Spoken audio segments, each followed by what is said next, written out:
La clase pasada vimos lo que era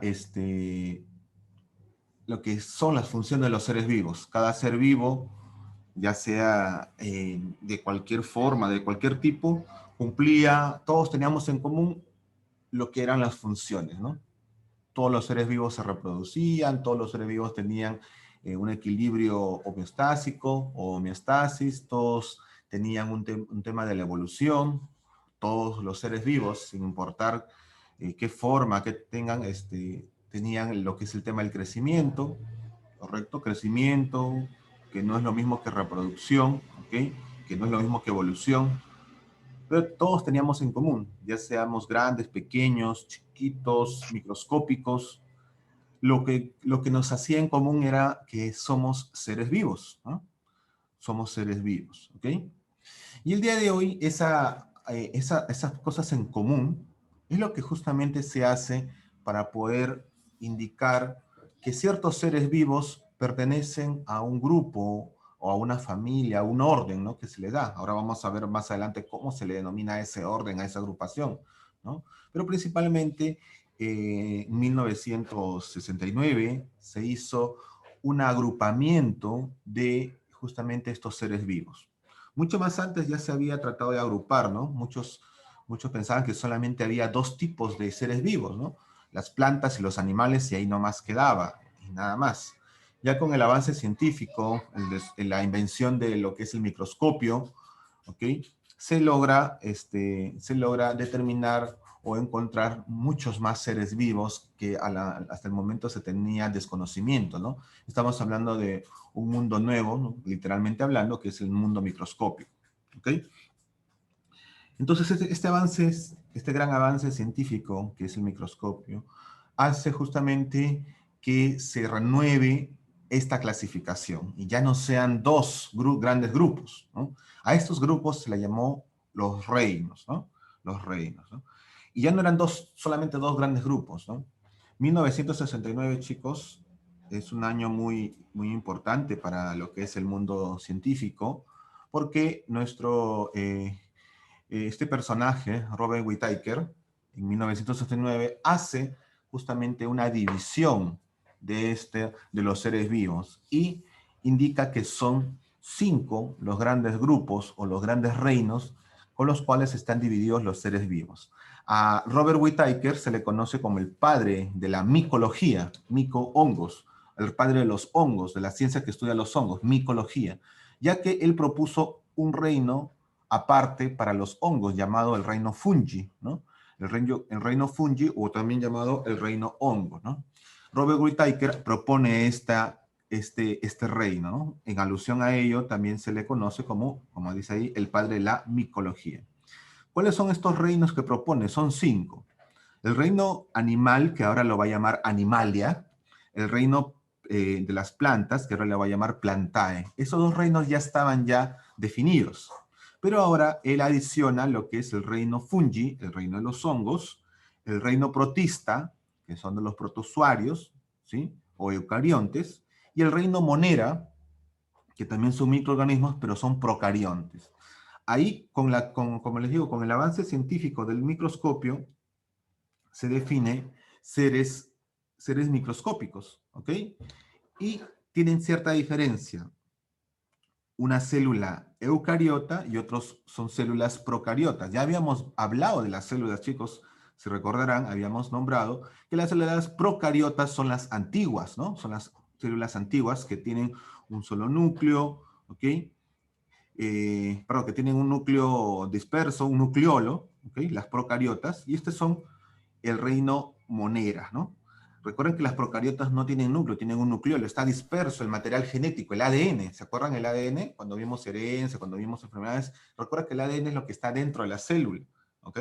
Ahora, si esta célula, el ADN está disperso, no está dentro de algo compacto, como es el núcleo, llamaremos que esta célula es procariota. Todos aquellos microorganismos que tengan esta característica de célula procariota se van a llamar el reino monera. Ahí están presentes las bacterias principalmente, ya lo vamos a hablar más adelante.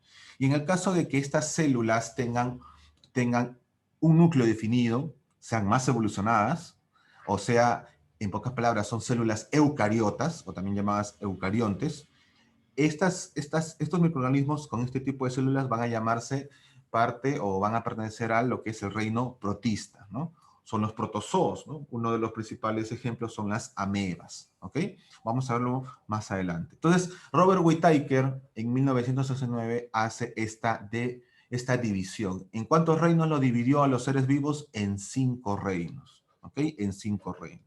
Y estos son justamente, como les había indicado, el reino Animalia, el reino Fungi, el reino Plantae, el reino Monera y el reino Protista, ¿ok? El reino Protista. Perfecto. Vamos a ver un video el cual va a resumir, chicos, lo que estamos nosotros hablando de esta temática de los 5 reinos. ¿Ok? Muy bien.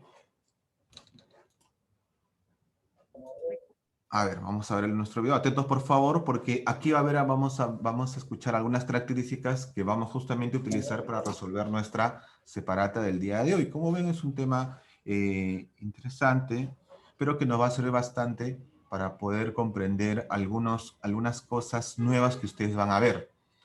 Como la semana pasada les indiqué, si bien ustedes ya vieron la clasificación, ya vieron cómo son los seres vivos desde tercero de primaria, inclusive algunos ya han estado viendo esto, lo que vamos a ver el día de hoy son cosas nuevas, avances tecnológicos y novedades con respecto a esta temática, ¿ok?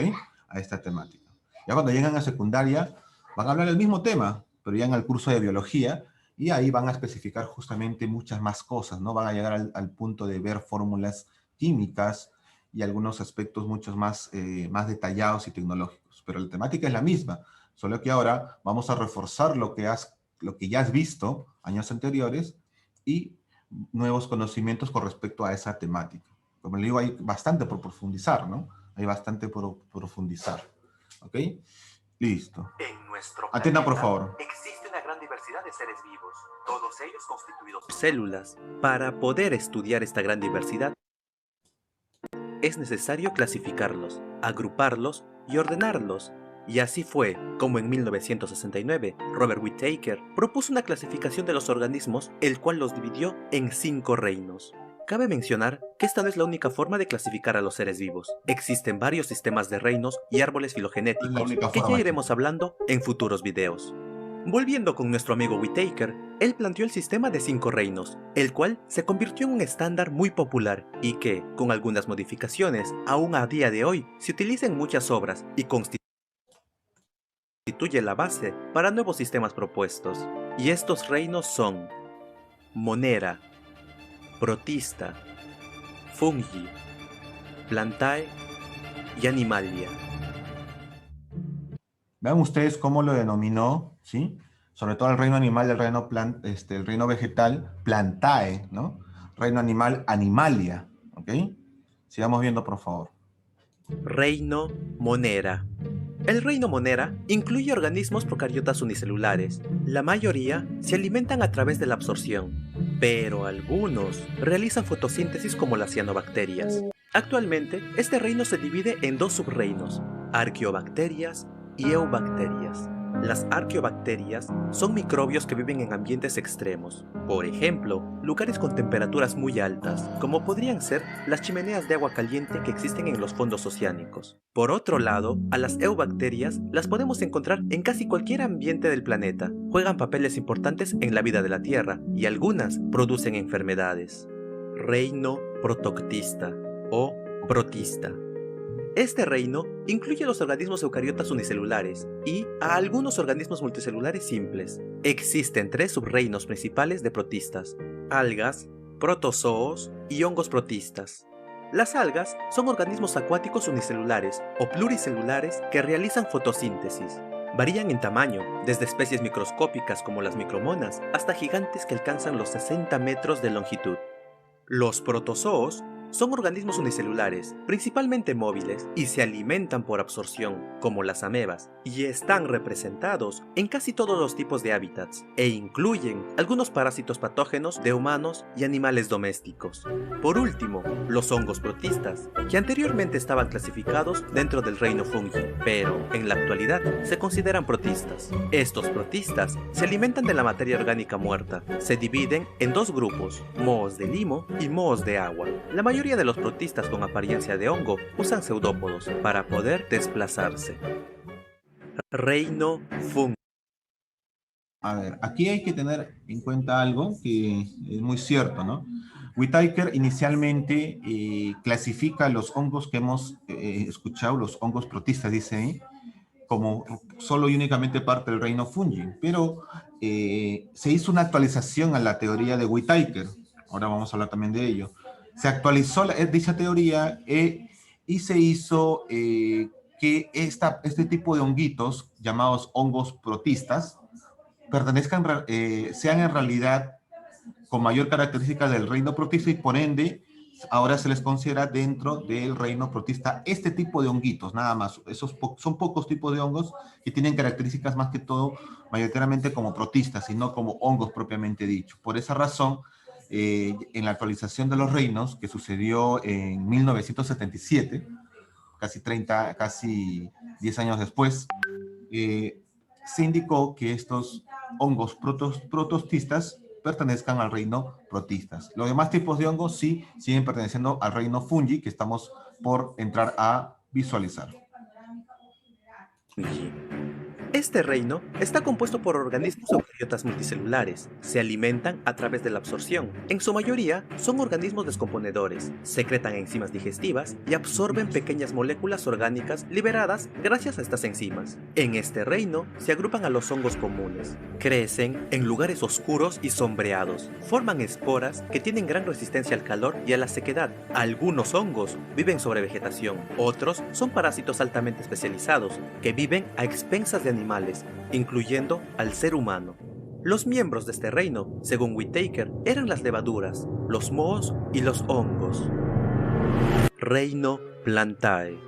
Este reino comprende los organismos eucariotas, multicelulares, que realizan fotosíntesis. A través de este mecanismo, las plantas producen sus propios alimentos, mediante la captación de dióxido de carbono y agua. Las plantas no tienen un esqueleto sólido, por lo que cada una de sus células posee una pared que las mantiene firmes. Además, tienen órganos sexuales que también son multicelulares. Los organismos que podemos encontrar en este reino son los musgos, helechos y plantas con flores.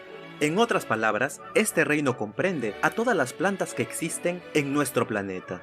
Ellas son las que producen los alimentos que consumimos los animales. Sin ellas no existiría nuestra forma de vida. Reino Animalia. Este reino está compuesto por organismos eucariotas multicelulares. Se alimentan a través de la ingesta, tomando comida y digiriéndola en cavidades especializadas dentro del cuerpo. Ninguno de los organismos de este reino tiene pared celular, como ocurre con las plantas. Su modo de reproducción suele ser sexual, contando varias excepciones. Los animales complejos tienen un alto grado de especialización en sus tejidos y su cuerpo está muy organizado. Estas características surgieron junto con la movilidad, los órganos sensoriales complejos, los sistemas nerviosos y los sistemas musculares. Otra característica de los animales es que poseen la capacidad para moverse de un lugar a otro de forma más o menos voluntaria. Pregunta extra: ¿y a qué reino pertenecen los virus? A ver, esta es una pregunta interesante, muy discutida actualmente. Esta es una de las respuestas que van a ver de esta pregunta, que es muy discutida, como les repito. La comunidad científica hasta el momento no se pone de acuerdo. Profesor, y creo que yo ya sé cuál es. ¿Cuál es su reino? ¿A qué reino? ¿A qué reino El reino protista. Protista. Reino protista, profesor. En realidad, Reino protista. en realidad eso no es correcto. Profesor, A ver. el virus no puede estar. No, al reino monera, profe. Al reino monera. A ver, chicos, miren. El virus no se puede relacionar con ninguno de los reinos. A ver, Porque no tienen vida. eso no es, como les digo, eso no es del todo cierto. Eso no es del todo cierto. Cada una de las respuestas El que me reino han dado monera. son correctas y no correctas a la vez. ¿Por qué razón? Partamos desde un hecho muy importante. Los científicos hasta el día de hoy no definen el siguiente tema. Si los virus son considerados o son seres vivos o simplemente son elementos que tienen cierta movilidad y que no se podría considerar como seres vivos. En pocas palabras, hay parte de la comunidad científica que dice que los virus sí son seres vivos y lo fundamentan, y otra parte que dice que no lo son. ¿Ok? Los que dicen que sí son seres vivos se fundamentan en el principio de que se mueven, se reproducen, se replican, ¿no? Dicen ellos, ¿no? Pero Pero profesor, no son seres se vivos. replican, ¿no? Porque el virus se expande y causa enfermedades y ello, y por ende sí es un ser vivo, dicen los científicos por un lado. Por otro lado, los científicos indican, eso no es reproducción, eso es replicación, se duplican, pero por ende no cumplen el principio de un ser vivo. Un ser vivo, como lo vimos en la clase pasada, tiene que cumplir la función de movilidad, de reproducción, de evolución, ¿ok? Y Pero por ende, profesor, no son considerados seres vivos. Y según esta parte de la comunidad científica indica de que no puede estar dentro de un reino. Y por lo tanto no está definido actualmente ello. ¿Ok? Entonces, chicos, hay dos posiciones. Los que dicen que sí son seres vivos y por lo tanto le dan un cierto reino, que es tipo el protista principalmente, y también dentro de esta comunidad que sí son seres vivos, indican que también no, son monera. ¿Ok? Los que dicen que sí son seres vivos, a su vez están divididos, protista y monera. Y el otro grupo indica que no son seres vivos y por lo tanto no podemos clasificarlo en ningún reino. Por lo tanto, las respuestas que ustedes me han dado podríamos considerarlas correctas y también no correctas. ¿Por qué? Porque todavía no está establecido qué es lo correcto en esta temática. ¿Ok? No está definido qué es lo correcto y qué es lo incorrecto. Recuerden que estamos haciendo avances tecnológicos y cada vez se está actualizando la temática. Miren, 1966, profesor, ¿y qué sucedía mucho más antes? Como le digo, los reinos eran divididos en dos solamente, ¿no? ¿Quién sabe de aquí más adelante encontremos otros reinos con más avances científicos y una nueva clasificación, muy aparte que la que hizo Whittaker, ¿no? Entonces, Whittaker en 1969, o sea, hace poquito nada más, o sea, prácticamente hace 60, 70 años, 80 años para ser exactos prácticamente, recién hace 80 años hizo esa clasificación de 5 reinos. Actualmente, en 1977 se hizo una subdivisión de un reino, del reino Monera, y actualmente, chicos, se habla de 6 reinos. Pero nuevamente entramos a la discusión, 1977, casi 10 años después, ¿no? Para ser exactos, 8 años después de lo que dijo Whittaker, se subdivide en un reino más y se habla de 6 reinos. Y en ese año y hasta la actualidad se habla también de que en realidad no son 6 reinos, sino son 5. ¿Ok?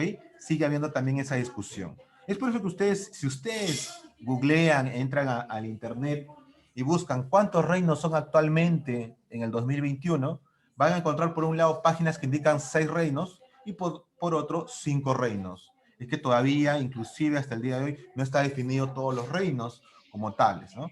Es muy probable que sean más reinos inclusive. Algunos científicos indican que hay hasta como 9 reinos. Y el tema del virus Profe, sigue siendo discusión, chicos, hasta el día de hoy. Por lo tanto, lo que ustedes me han respondido lo voy a considerar como correcto, pero inconcluso, porque todavía la comunidad científica no lo ha definido correctamente todo. ¿Claro? Es por eso que queremos explicarlo quiero explicarlo una de sí, las... profesor, el reino postista también podría ser. Claro, podría ser. En resumen, lo que ustedes me han dicho es correcto. Puede ser considerado dentro del reino monera, del reino protista, si es que se considera un ser vivo al virus. Mientras que, por otro lado, no lo podemos clasificar al virus en ningún reino si es que lo consideramos que no es un ser vivo. ¿Está claro? Entonces, esa es la disyuntiva. Si lo considero ser vivo, puede ser protista o puede ser monera. Pero más tirando para monera, por si acaso, más tirando para el reino monera, el virus. ¿Ok? Más tirando para ese lado. ¿Ok? Y en el caso que no se considere un ser vivo, simplemente no lo puedo clasificar. ¿Por qué, profesor? Porque la clasificación son para seres vivos. Y si no es un ser vivo el virus, así lo considero, no lo puedo clasificar dentro de estos reinos. ¿Ok? Vamos a ver una de las explicaciones y como les digo, la discusión sigue hasta el día de hoy. ¿Ya? Se espera tener un resultado más adelante porque se está viendo nuevo tipo de virus, que lo que no se pensaba años anteriores. Y por lo tanto, la tendencia, le digo chicos, lo más probable es que al final toda la comunidad científica sí lo considere un ser vivo a los virus, pero con un aspecto un poquito distintivo. Y quizás tenga un nuevo reino, quizás el reino de los virus propiamente dicho. ¿Quién lo sabe? Pero la tendencia es de que sí, los virus van a ser considerados como un ser vivo, pero van a tener su propio reino, el reino de los virus. Es lo más probable, pero todavía no está totalmente definido. ¿Ah? Eso es lo que quiero que tengan en cuenta. No hay todavía una conclusión, no es concluyente la respuesta. ¿Ah? Debido a su complejidad, no se sabe realmente a qué reino pertenecen los virus. Más bien, no se sabe aún si son organismos vivientes Así es. o simplemente elementos que producen reacciones en animales, hongos, plantas y hasta bacterias, incluso las arqueas. Y por si fuera poco, también hay virus que se atacan entre sí. Lo interesante es que se pueden multiplicar y no son células, pero se introducen en ellas para proveerse de energía o replicarse. Por esta razón, son referidos por el momento como entidades biológicas. Pero de eso ya hablaremos en un futuro. Y no olviden suscribirse para más videos de biología. Fin. Muy bien. Como pudieron ver, Profesor, el virus no es una célula. no es una célula. Eso sí está definitivamente definido. El virus no lo podemos considerar célula y por esa razón gran parte de la comunidad científica indica que no es un ser vivo, sino es un elemento biológico. O sea, que sí hay movimiento, sí se reproduce por replicación, pero no es una célula. Por lo tanto, ese es uno de los grandes fundamentos o uno de los grandes pilares por el cual la comunidad científica indica que no es un ser viviente y por ende no debería estar clasificado en un reino. Y son considerados como elementos biológicos, es decir, algo biológico que causa enfermedades, ¿no? Porque todos los virus causan enfermedades, ¿no? Mientras que otro grupo de científicos indica, no, sí son seres vivos porque se reproducen, se replican, se evolucionan, porque cada vez vemos, por ejemplo, el virus de la gripe cada vez es nuevo, cambia, se adapta a los antibióticos, sigue matando a más personas, ahora se llama COVID-19, es muy parecido a ello, y etcétera, etcétera. Esa es SARS-CoV-2, es la versión 2 del virus, hay nuevas versiones, y por ende sí es un ser vivo y debe ser considerado dentro de uno de los reinos. O no es protista, o de repente no es monera, posiblemente sea monera, y porque no tiene núcleo, pero desde ese punto de vista lo consideran una célula, ¿no? Porque si hablamos de monera y protista es porque es una célula con núcleo o sin núcleo, ¿correcto? Pero, o si no, pertenece a un nuevo reino, que es el reino de los virus. Ese es el detalle, chicos. Como le digo, hasta ahorita sigue la discusión. Unos fundamentan por qué es un ser vivo y otros fundamentan por qué no lo es. ¿Ok? Entonces, lo que ustedes me han contestado vamos a considerarlo todavía no inconcluso. ¿Es correcto y a la vez es incorrecto? Sí, lo podemos considerar porque todavía no podemos saber, según científicamente, qué era lo correcto. Si nosotros hubiéramos tenido la clase hace más de 80 años, hubiéramos dicho que los reinos se dividen en la clase de CTA, hubiéramos dicho, chicos, los reinos solamente son dos, el reino animal y el reino vegetal, listo, nada más, ¿no? Pero como les digo, 1969 es un año muy importante para la comunidad científica porque ya se define, se asienta y se acepta por la mayoría de la comunidad científica que existen 5 reinos, ¿no? Robert Whittaker hace justamente esta división. ¿Ah? ¿Cuáles eran los 5 reinos? Que hasta el momento, y como les digo, en internet van a encontrar que son 6, que son 8, que son 10, que son 9, porque son discusiones todavía, pero todavía no están debidamente asentadas, pero hasta el momento para estudios son 5 reinos. ¿Cuáles son estos reinos? El protista, el monera, el fungi, el animal vegetal, o el animalia o plantae. Vamos a hablar primero de estas células complejas sin núcleo del reino monera. ¿Ya? El reino monera, o también llamado el reino de las bacterias, ¿sí? El reino de las bacterias, son organismos justamente que son unicelulares, principalmente chicos, pero también hay pluricelulares, son casos muy particulares, pero son pluricelulares la mayoría. Ustedes ahí están viendo ahí están viendo bacterias, chicos, tanto unicelulares y una que es pluricelular. Vean ustedes ahí, miren ustedes el movimiento que tiene cada uno de esos microorganismos. El reino Monera, más ya bien llamado el reino de las bacterias, tenemos las cianobacterias y las arcobacterias o bacterias propiamente dichas. Las arcobacterias, como ustedes han visto en el video, son extremófilos. Son considerados organismos extremófilos. ¿Por qué, profesor, extremófilos? Como su propio nombre le dice, el prefijo extremo, quiere decir que se da algo bien particular. Estos extremófilos viven en zonas que prácticamente uno diría que no existe la vida, pero sí la hay. Estas bacterias viven en este tipo de condiciones. ¿Cuáles son esas condiciones extremas? Imagínense vivir en un volcán, por ejemplo, la cual la temperatura llega a 2000, 3000, 4000 grados, o vivir en un volcán submarino, que son las chimeneas dentro del mar, en el cual botan, la temperatura es tan alta que hay humo dentro del mar, ¿no? Hay humo dentro del mar, la temperatura es tan alta, como le digo, hasta 4000 grados centígrados, increíble, muy parecido a las temperaturas que están en el centro de la Tierra. Imagínense, 4000 grados centígrados, y en ese lugar viven estas bacterias. Sobreviven estas bacterias que llamamos arcobacterias o también llamados seres extremófilos. Extremófilos porque viven en medios extremos, medios bien. Dice acá la vida no existe a más de 100 grados, mentira. Las arqueobacterias son ejemplo de que sí viven a más de 100 grados. Por eso son algo muy particular las arqueobacterias. Averigüen en el tema de arqueobacterias, ¿sí? La gran mayoría de microorganismos no sobrevive a más de 100 grados, eso sí es cierto. Pero existen microorganismos que sí lo hacen, inclusive a más de 1000 grados, ¿no? Las arqueobacterias son extremófilos, ¿ya? Son extremófilos. Y otro grupo que conocemos como las bacterias, que son las cianobacterias, algas verdes y azuladas, porque contienen justamente clorofila en su interior y realizan la fotosíntesis. Este organismo es muy particular porque es el único organismo viviente, muy aparte del reino de las plantas, que realiza la fotosíntesis. Es decir, es un organismo que desarrolla su propio alimento. En este caso, desarrolla la fotosíntesis. ¿Sí? Son microorganismos fotosintéticos diferentes del reino de las plantas. ¿Ya? Son procariotas porque sus células son, vamos a decirla, sin núcleo, y son microorganismos muy antiguos, ¿no? Muy antiguos. Son unicelulares en su gran mayoría, ¿sí? En la mayoría, todos, prácticamente todos son ¿Cuál es el que hace unicelulares. fotosíntesis? ¿Ah?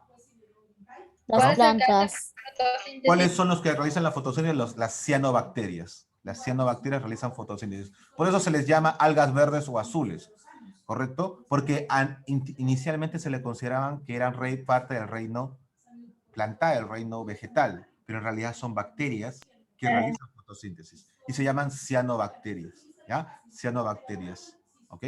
¿Por qué también se llaman cianobacterias? Porque son las bacterias del cianuro, les gusta comer cianuro, ¿no? Les gusta el comer cianuro, ¿ya? Por eso se llaman el término cianobacterias, ¿ya? Cianobacterias. Sí, pero eso ya sé. Ok. Más adelante va a tocar. Son procariotas porque son células que no tienen núcleo, son unicelulares porque son una sola célula, ¿sí? Algunos son pluricelulares, pero son muy pocos, pero la mayoría son unicelulares. Tienen una reproducción asexual y estos se reproducen por bipartición, es decir, se parten en la mitad produciendo una nueva bacteria idéntica. Nuevamente se vuelve a dividir cada una de esas bacterias y vuelve a producir bacterias totalmente idénticas. Es por eso que todas son, literalmente hablando, exactamente iguales. ¿Ok? La nutrición, porque como tienen, en el caso de las cianobacterias, como son bacterias que hacen la fotosíntesis, se dice que son autótrofas, generan su propio alimento. Mientras que las bacterias o las arqueobacterias, que son extremófilos, ellos obtienen su alimento de ese medio.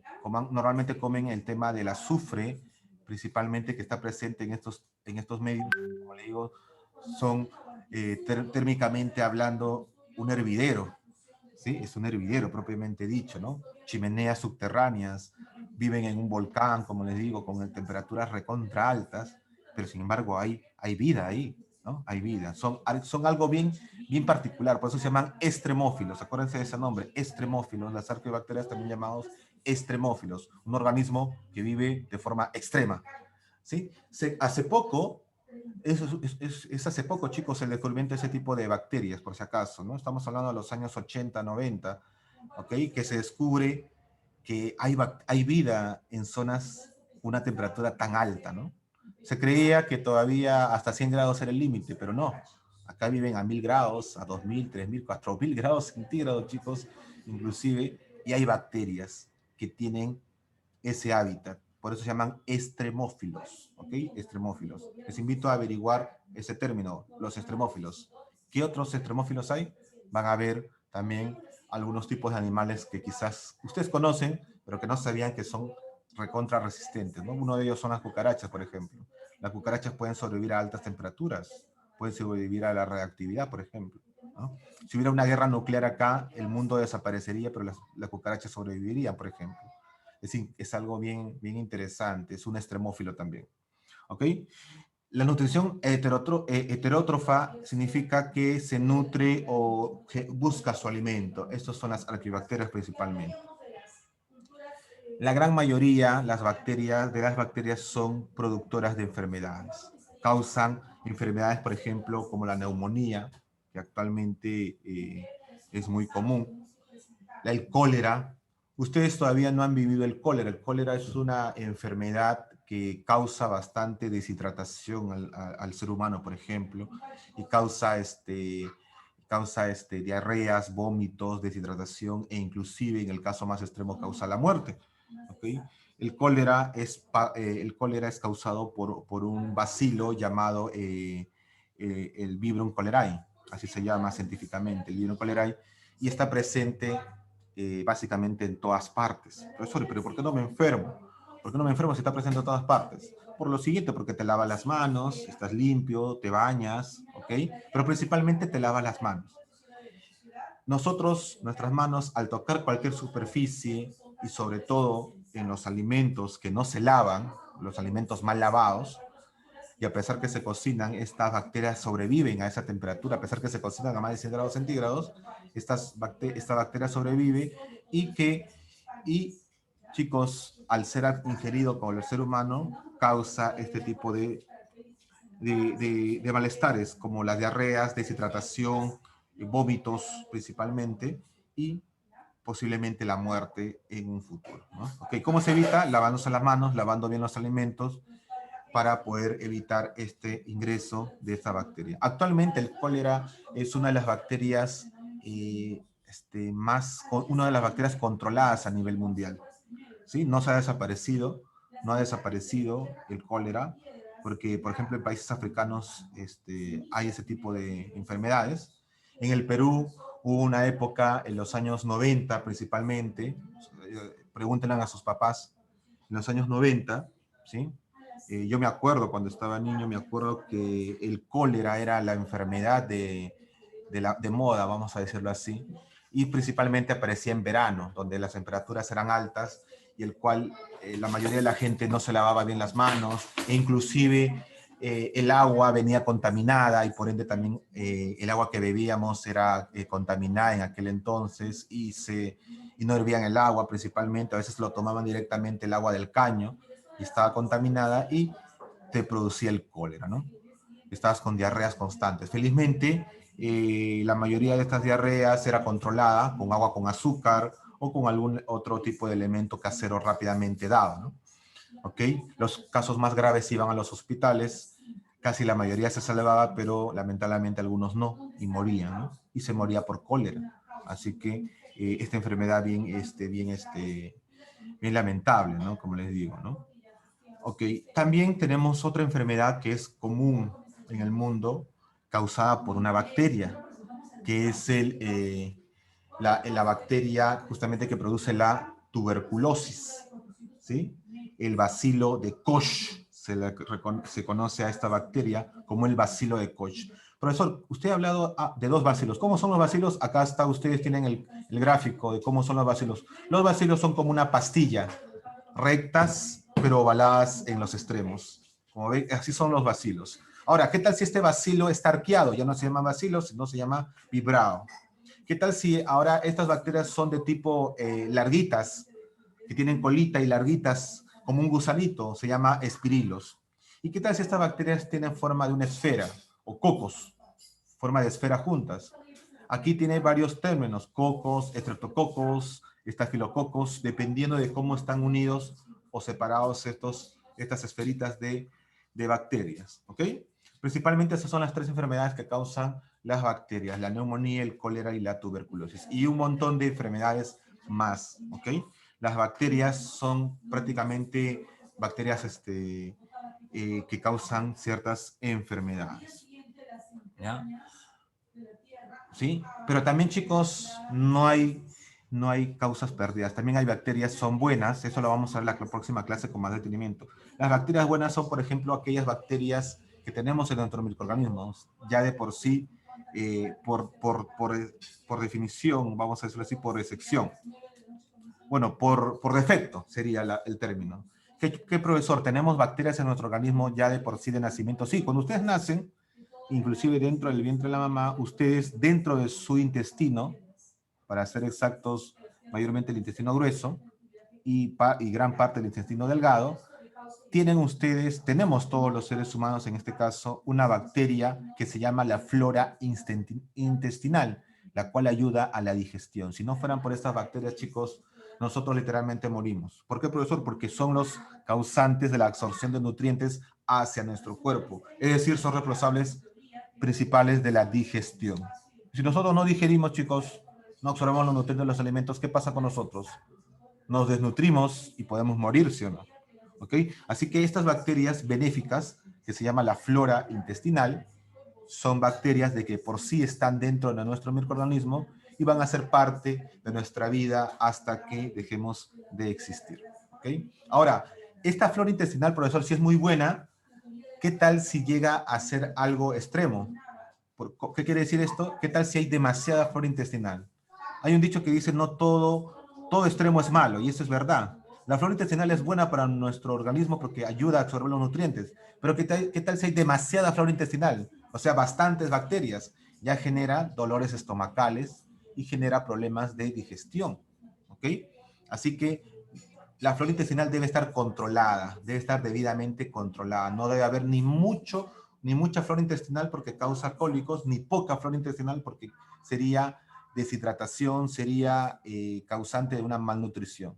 Así que debe haber un rango de lo que son las bacterias, en este caso la flora intestinal debe estar debidamente controlada. ¿Ok?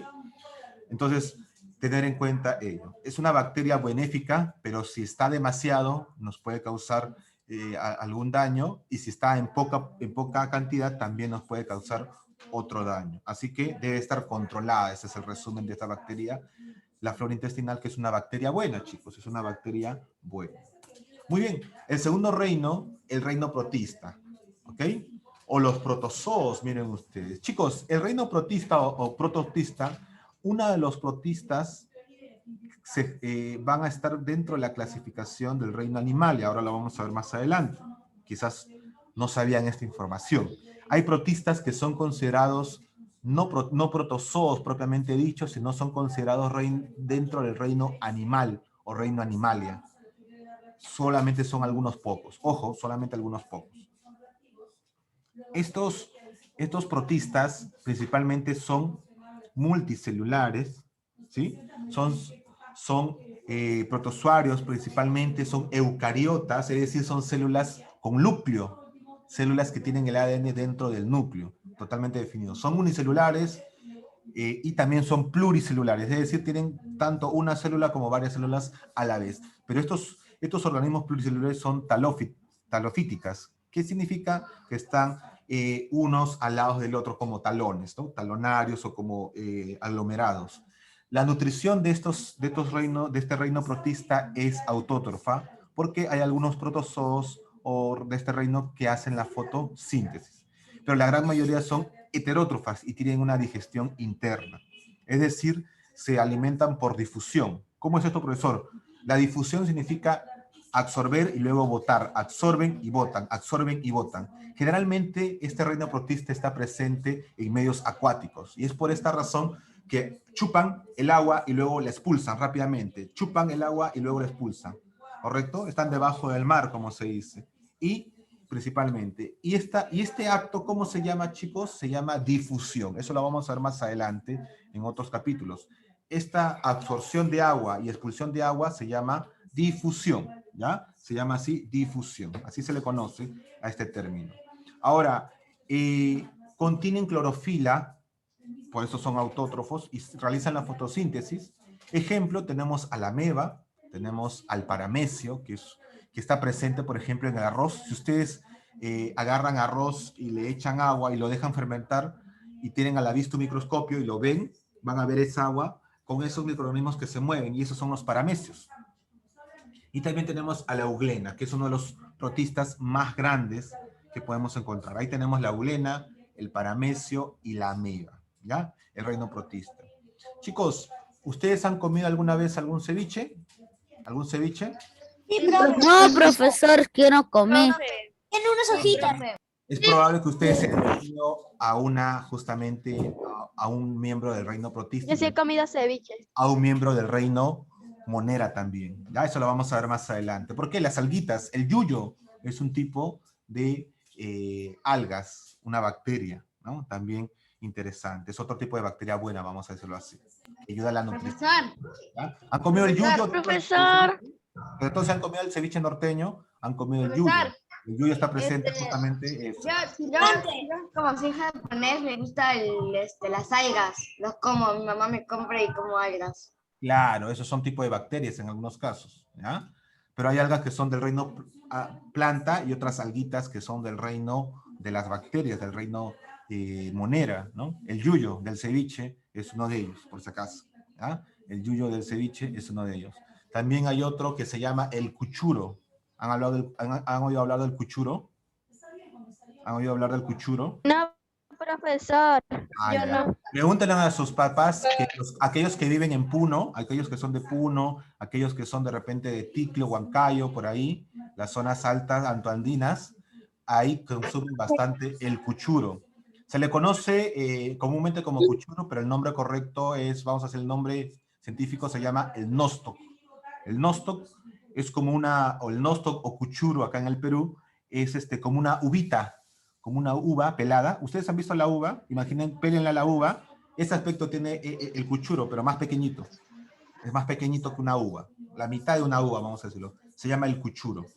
Y es un tipo de bacteria también, tipo de alguita verde, que se come, se consume, es muy nutritiva, es muy buena para contrarrestar la malnutrición justamente del ser humano, ¿no? Se come bastante en las alturas, por ejemplo, Puno, en el lago Titicaca principalmente, en Ticlio, por ejemplo, en Cerro de Pasco, en alturas principalmente. Estamos hablando de más de 2.500, 3.000 metros, metros sobre el nivel del mar, ¿sí? Sobre todo las grandes alturas de nuestro querido llamado Perú.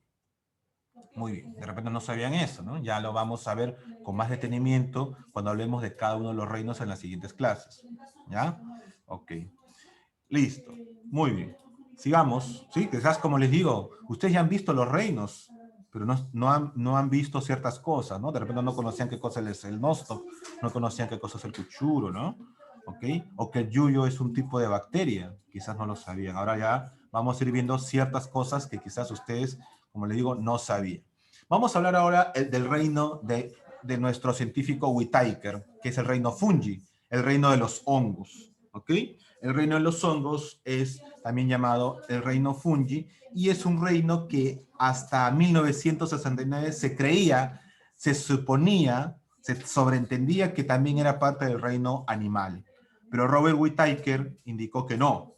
Ellos son un microorganismo totalmente distinto a las plantas, ¿ok? Totalmente distinto a las plantas. Se creía que eran plantas sin flores y eran parte del reino vegetal.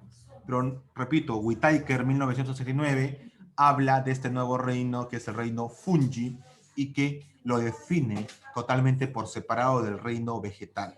Actualmente, uno de los integrantes de los reinos fungi, que son los Los hongos prototistas pertenecen al reino protista, ojo, y vamos a ver principalmente los hongos comunes. Los hongos comunes que ustedes conocen tienen la forma de una capucha con sombrero grande, así, como ustedes pueden ver, pero también los hongos tienen forma como tierrita, como una harina, ¿sí? Algo como arena, ¿sí? Y estos son los famosos mohos. Ustedes cuando dejan algo, un pan, por ejemplo, por olvido, se vuelve blanquecino, ¿no? Si está 4 o 5 días sin nadie que lo coma, se vuelve duro primero y luego se empieza a blanquear. Ese blanqueamiento es el famoso moho. Son tipos de hongos, son honguitos, por si acaso, ¿ya? Son honguitos. Si ustedes dejan algo húmedo, también justamente se genera tipos de hongos. Hay hongos buenos, hay hongos malos, chicos. La mayoría de los hongos pertenecientes a este reino, algunos son muy malos, que causan enfermedades, y otros son muy buenos, que son inclusive comestibles. Rápidamente, chicos, los del reino fungi justamente son los famosos hongos comunes, forman esporas, ¿sí? Son eucariotas, es decir, son organismos que tienen células con núcleo. Son unicelulares en su forma más simple y pluricelulares en su forma más compleja. Tienen una nutrición heterótrofa, ¿sí? Son heterótrofos porque se alimentan de otros organismos y tienen una digestión externa. Es decir, ¿qué significa digestión externa? Que comen y luego expulsan mediante un sistema o un aparato digestivo primitivo, pero lo tienen. Y ejemplos de hongos, el famoso hongo comestible, el champiñón. ¿Ustedes han comido pizza? ¿Han comido pizza? Profe, tiene honguito. Claro, tiene hongo. Profesor. Han comido un hongo comestible, que es el champiñón. Yo El no sé champiñón es un tipo de hongo comestible. El tallarito, ¿quién se le pone, profesor? ¿No? El pico. El champiñón es un hongo, es uno de los hongos más comunes en el mundo y se come dentro justamente como parte o ingrediente de las famosas pizzas, ¿sí? Es el champiñón, es un tipo de honguito. ¿Qué, profesor? ¿Comemos hongos? Sí, es un hongo que se come, es un hongo bueno, vamos a decirlo así. Hay otros hongos que sí son malos, por ejemplo, las setas. Las setas son honguitos que causan enfermedades, que si tú no te lavas bien las manos, nuevamente la higiene mientras tallar, te puede causar pequeños dolores estomacales o diarreas también, ¿no? Esperemos que no te entre el bacilo, ¿no? De las bacterias, del bacilo de el Vibrio cholerae, ¿no? Que es causa el cólera, ¿no? Pregunten a sus papás, en los años 90, en el Perú había bastantes casos de cólera, ¿no? Principalmente en época de verano, porque uno no se lavaban las manos, la mala higiene, y otro de que el agua venía contaminada, ¿no? En algunos sectores inclusive, ¿no? ¿Ok? El causante principal era justamente, ¿saben qué? Las tuberías antiguas que eran de metal. Es por esa razón de que hubo bastantes cambios de tubería a plástico. Sí, actualmente las tuberías son de plástico. Antes eran metálicas, chicos. Y obviamente generaba mohosidad, generaba honguitos y también bacterias. Y es por esa razón que también había contaminación en el agua, imagínense. Un tubo oxidado, imagínense. Por tubos oxidados pasaba el agua que consumían en aquel entonces, años 90, principalmente, 80, 90. ¿Ok? Pregúntale a sus papás lo que vieron en ese año, sobre todo acá en la capital, bastante casos de cólera. El moho del pan y de la fruta, que son esos polvitos blancos que aparecen cuando tú lo dejas bastante tiempo. Y tenemos al penicillium. El penicillium o el penicillium es un honguito bueno. Es un hongo que quizás le debemos la vida. ¿Por qué, profesor?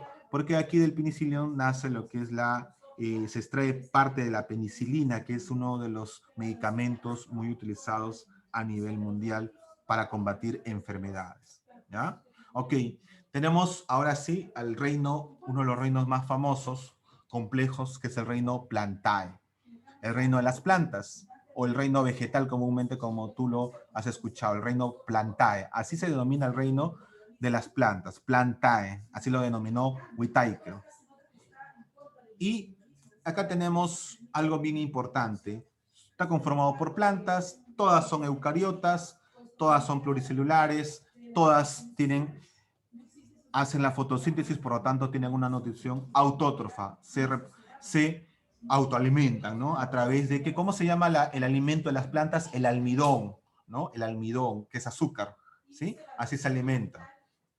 A través de la fotosíntesis. Absorbe CO2 y desecha oxígeno que nosotros respiramos, ¿no? Realizan la fotosíntesis y grandes ejemplos tenemos acá todos los tipos de árboles, todos los tipos de plantas que son con flores o sin flores, etc. Acá hay una infinidad de ejemplos que ya vamos a ver con más detenimiento cuando veamos netamente el reino Plantae. Y ahí cuando veamos el reino Plantae con detenimiento, tú habrás estudiado que son con flores, sin flores, nada más, pero existe una infinidad de plantas mucho más detalladas. Hoy lo vamos a ver con más detalle. Vamos a hablar de las angiospermas, las gimnospermas, las pocae, las potatoes. Vamos a hablar un montón de tipos de plantas, clasificaciones que vamos a tener con más detalle, ¿ya? Eso lo vamos a ir viendo a lo largo de este segundo bimestre. Y por último tenemos el reino Animalia, al cual pertenecemos nosotros, el reino Animalia. Ustedes, cuando llegaron a este reino, le llamaron el reino animal simplemente, no lo llamaron el reino Animalia, quizás sí, quizás no. Whitaker hace esta definición y este término de reino Animalia. El reino Animalia es uno de los reinos más complejos y es el que es el más numeroso en el planeta Tierra. Y es bien complejo, chicos, ¿ya? Tenemos 9 familias o filum que pertenecen a este reino Animalia o animal. Son 9 familias, ojo, o filum. Todas son eucariotas, sin excepción, todos los animales o todos los que pertenecen a este reino son eucariotas, es decir, con células con núcleo. Todas, sin excepción, son pluricelulares. Nosotros como seres humanos somos pluricelulares. Todos, sin excepción, buscamos nuestro propio alimento.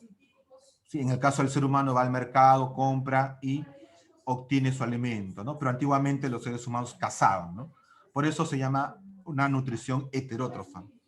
Se reproducen de forma sexual y asexualmente, ¿sí? De forma asexual y sexualmente, dependiendo del animal. Cuando llegamos al reino animal, ahí vamos a ver la reproducción de cada uno de ellos. Van a ver que hay varios tipos de reproducción, no necesariamente la sexual. Inclusive la reproducción sexual puede ser por contacto o sin contacto. Imagínense eso, ¿no? Ojo, se llama reproducción sexual porque hay macho y hembra, ¿ya? Ahora, que haya contacto, que no haya contacto, ya ese es otro término, ¿ok? Tenemos a las 9 familias. Y vamos a nombrar la primera familia, los poríferos. Por ejemplo, las esponjas marinas. Tenemos los celenterios o los cnidarios, también se le conoce. Esos son las medusas, por ejemplo. Las medusas. Tenemos a los platelmintos o los gusanos planos. Acá tenemos al gusano la planaria. Tenemos a los nemátodos o nematelmintos, gusanos cilíndricos. Tenemos a los anélidos o gusanos anillados. Tenemos a los artrópodos. Acá los artrópodos están los cangrejos, está, por ejemplo, las arañas, están los miriápodos, que son los milpies, los ciempiés, por ejemplo. Ahí están los artrópodos y todos los insectos.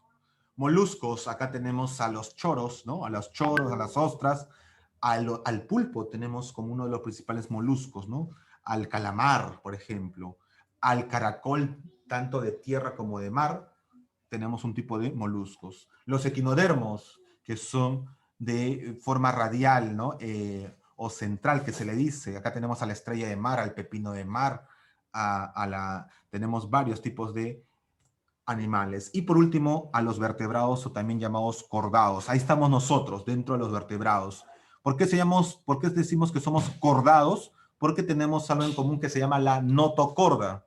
La notocorda, o tú lo conoces, ¿sabes cómo se llama la notocorda en el ser humano? Se llama la columna vertebral. La columna vertebral es una notocorda, o cordados, por eso tiene ese nombre.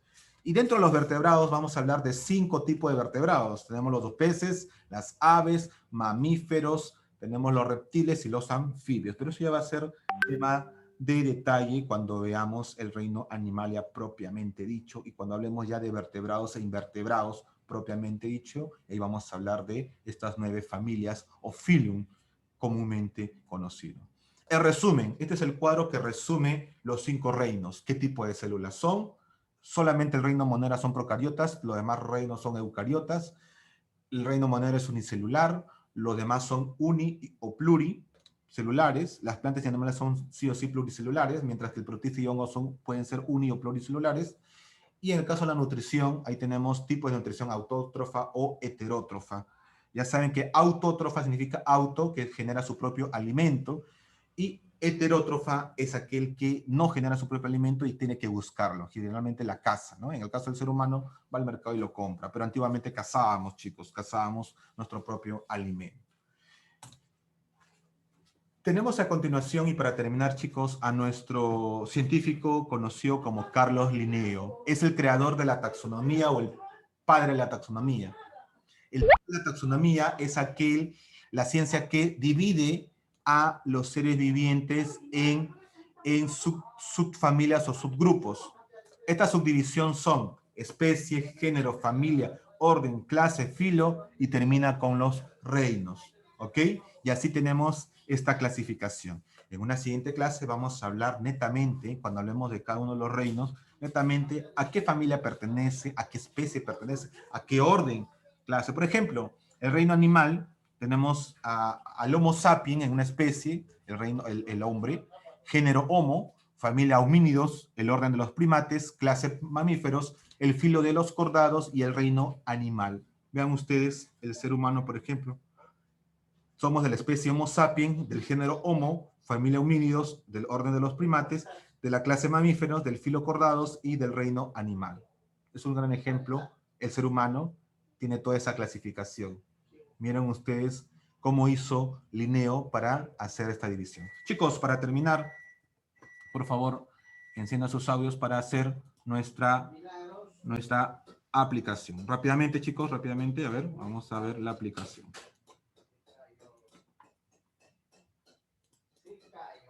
¿Ya? Y de paso vamos a tomar asistencia. ¿Ya? Muy bien. Quizás han visto cosas que quizás no sabían, ¿no? Han visto cosas que quizás no sabían. Es interesante tener en cuenta estos aspectos de nuestra vida, de nuestro conocimiento. Como les repito, quizás usted, profesor, pero yo ya he visto los 5 reinos, que ya he visto ello, pero chicos, cada vez van a haber más cosas, más detalles, cosas nuevas que ustedes quizás no sabían, pero ahora están aprendiendo, ¿ya? Por ejemplo, ¿a qué reino pertenecen los virus? Ya saben que todavía no está totalmente definido, ¿sí? ¿Ok? Entonces tengan en cuenta esos detalles. Muy bien, chicos, vamos a ver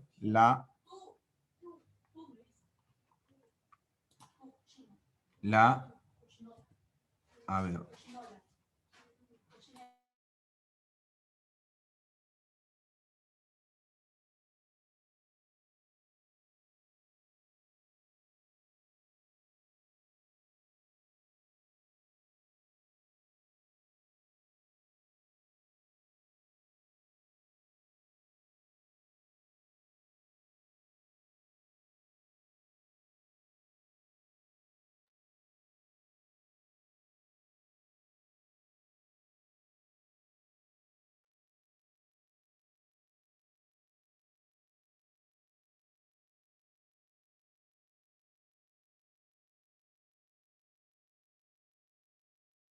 El más primitivo, la pregunta número 1. Señala el organismo más primitivo que pertenece al reino monera. El reino monera está conformado por Bacterias, profe. Perfecto. ¿Cómo se llaman los organismos cuyas células no tienen núcleo? Cariotas, profe. Perfecto. Ya lo habíamos visto en clase, procariotas. ¿Qué organismo del reino monero realiza fotosíntesis? Bacterias, las cianobacterias. Las cianobacterias. Sí, lo hablamos, lo vimos en el video también. 4. ¿Qué organismos unicelulares dotados de núcleo, o sea, son procariotas, que pueden desplazarse, pero eucariotas, si tienen núcleo son eucariotas, que pueden desplazarse libremente, se asemejan a las especies animales? Protozoarios.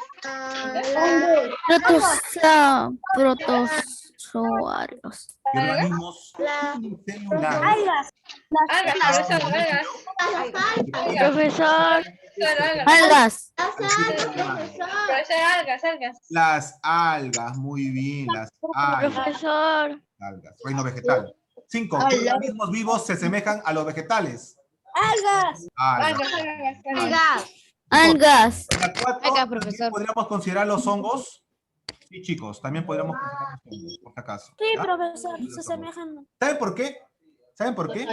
Por lo siguiente. Aquí está muy ambigua la pregunta en la 4. Acá me hablan de algas en forma general, por lo tanto sí puedo considerar a las algas como reino vegetal, por ejemplo. Ahora, si me hablan de algas como algas verdes, algas azules, ahí sí, ya no. Porque Valeria ya tiene que entrar a su clase. Ya, muy bien, rápidamente. ya van a estar las 10 y 10. 6 chicos. Profesor, Flagelos. No viene. profesor, en la 4 me equivoqué y puse cianobacterianas. No, es la A y la B. La A y la B, ¿ya? Me equivoqué, profesor, lo marqué la B. No te preocupes, puedes Y corregirlo. ya No está te con resaltador. No te preocupes, pon indica que no, que no es. 6. Los flagelos son estructuras que emplean los... Animales. Los flagelos son justamente... Acá está. Células. Los protozoarios. Y nadie respondió. Flagelos, o también llamados... Aquí está, mira, este es un flagelo, o la colita. 7. Los protozoarios y algas tienen células... Eucariotas. Eucariotas. ¿Quién estableció la clasificación de los 5 reinos? ¿Quién estableció? Profesor, Kaiser. Perfecto. Muy bien, Gerald. Muy bien, Adela. Muy bien, Alexander. profesor. Muy bien, Cruz Rosa. Perfecto. ¿Qué organismos pertenecen al reino Fungi? Hongos. Oh. Y para finalizar, padre de la taxonomía. Línea, la Por favor, no se retiren, voy a tomar asistencia. Activar extensión, ¿saben? Me completan esta figura, me completan esta. Profesor, está fácil. Facilísimo, para que saquen 20. Es solo dos hojitas. Ya es para que se saquen 20, chicos. Por favor, un momentito para tomar asistencia y nos retiramos. Un momentito, por favor, no se salgan, por favor. Estoy tomando asistencia. Estoy tomando la captura de pantalla. No se salgan, por favor.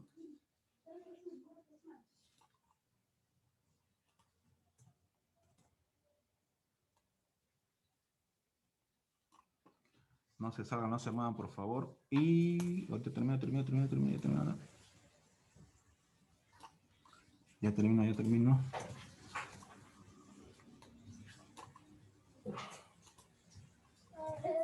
Muy bien. Listo, chicos. Con eso estamos terminando. Gracias por su asistencia. Cosas nuevas. Cuídense. Estamos viendo. Cámara, no la había... Profesor Ronald, ya voy a terminar todas las tareas, solo falta, ¿cómo se llama la célula? Perfecto. Ya tienen los 4 temas de antemano, ya saben, la próxima clase ya hacen la clase número 3. Chao.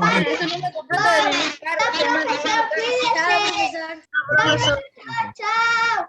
Profesor, cuídese. Nos vemos el otro viernes. Profesor, cuídese. Y ya tienen la ficha de antemano, ya saben, ya tienen la ficha todo, así que impriman la 3 para la próxima semana. Chao. Profesor, chao.